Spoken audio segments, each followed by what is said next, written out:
Hey guys, Wannabe Ryan here with Wannabe Media, and today I want to talk about who I think the next fourth line center for our Boston Bruins should be. Now, going into this season, the Bruins had a chance to sign a free agent to solidify that fourth line center, but this year they decided to leave that position open. I think there's a couple of guys in Providence that have a legit chance of making the team, and maybe some guys that could even transition back to center, as they used to be a center and are now more of a winger.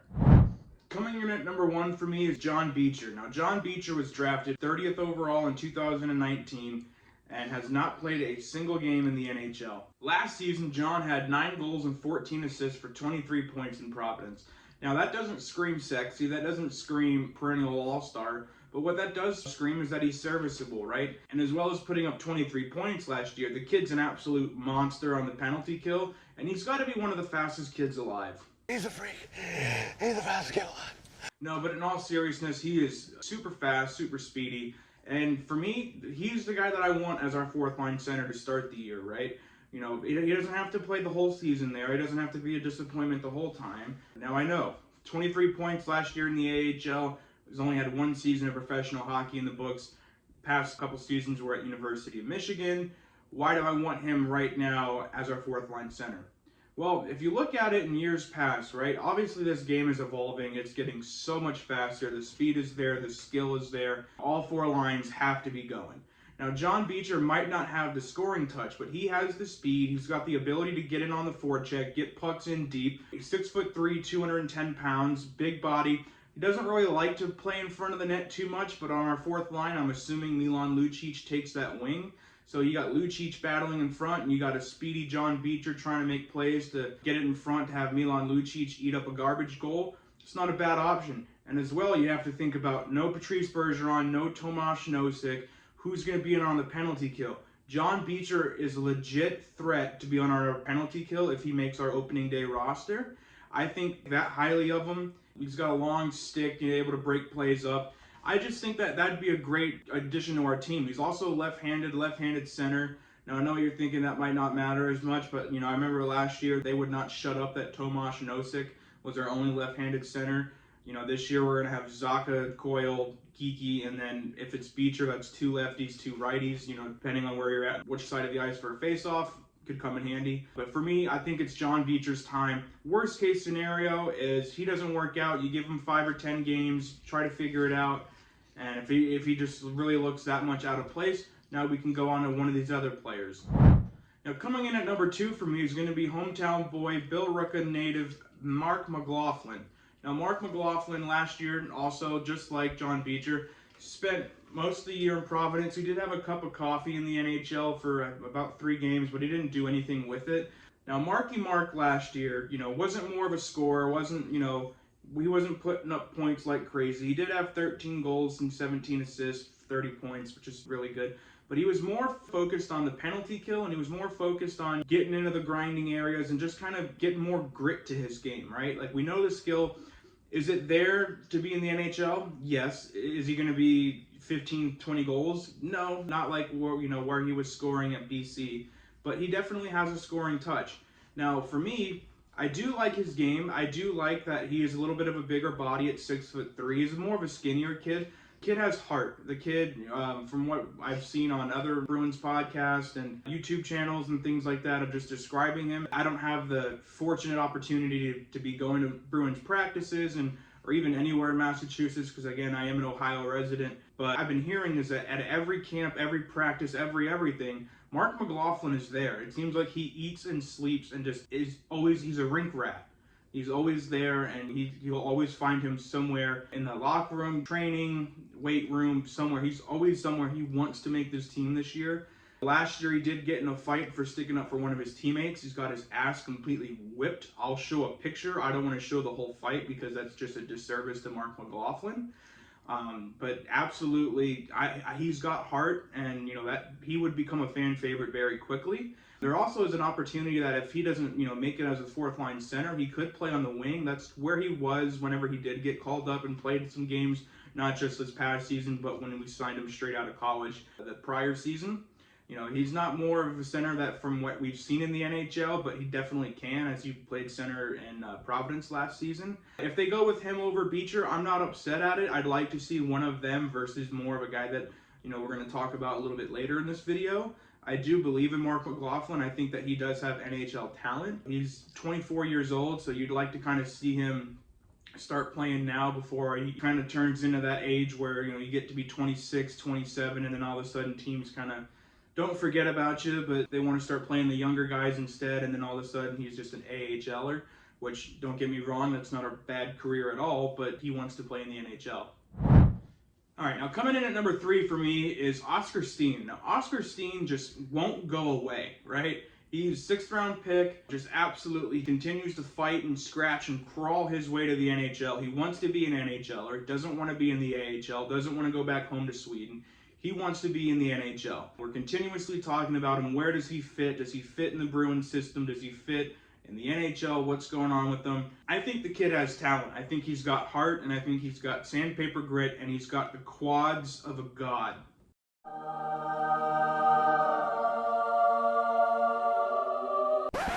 But, you know, more seriously, he's a hell of a player. He does well in limited minutes, meaning, you know, when we saw him in Boston a couple seasons ago, we saw him make plays, get in on the forecheck, absolute dog, and he didn't need 15 minutes a night to do so. He was doing it in about 6, 7, 8 minutes a night, which is eye-opening for a 4th-line center role because you're not playing that much. You're not getting that much ice time. If you have certain qualities that might get you on the penalty kill, absolutely.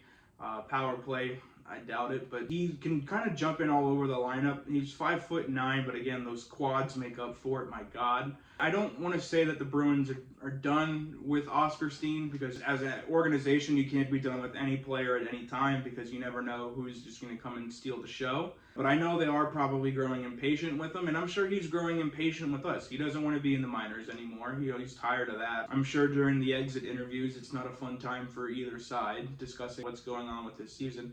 Last year in Providence, he didn't have the best season. I think that was more of an attitude thing, to be honest with you. When he's in the right mindset of, hey, I'm going to continue to grind and be in the NHL, he puts up some good numbers in the AHL, but last season, not so much. He's more of a right winger whenever he has played in Boston, but he can play center. I don't really see him making the team this year unless he's going to be on that wing.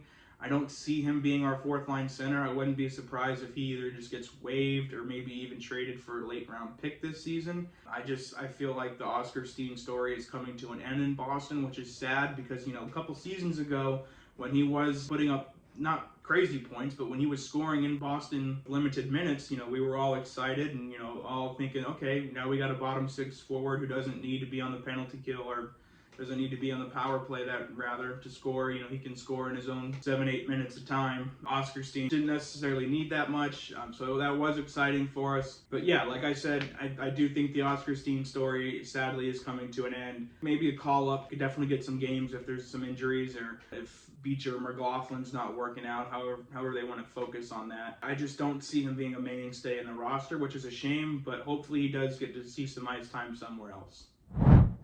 Now, coming in at number 4 for me is Patrick Brown, just signed him this offseason, plays center, kind of a career AHLer, but he has played in some games last season. He kind of splits time between the NHL and the AHL, to be honest. I really don't want him as our 4th-line center. I understand that the Bruins took a flyer on him this season after incidentally playing for the Flyers. I don't see his game. You know, he's an okay skater, okay defensively, you know, okay offensively. I'd rather give a chance to a guy like Beecher or McLaughlin before I give that 4th-line roster spot to Patrick Brown. If he's your extra forward, your 13th skater, there's nothing wrong with that. If he's that first guy that you want to call up when shit hits the fan this season, absolutely, go ahead and call him up. He can play in the NHL, he's proven that. I just really don't want to see them give that roster spot to him, and then all of a sudden we're wasting McLaughlin, Steen, Beecher, all in the minors, right? That's not necessarily what we need to be doing with these guys. Yes, Beecher at 22, can he play another full season in the AHL and it maybe not regress him as much? Sure, absolutely, you can spend another year in the minors.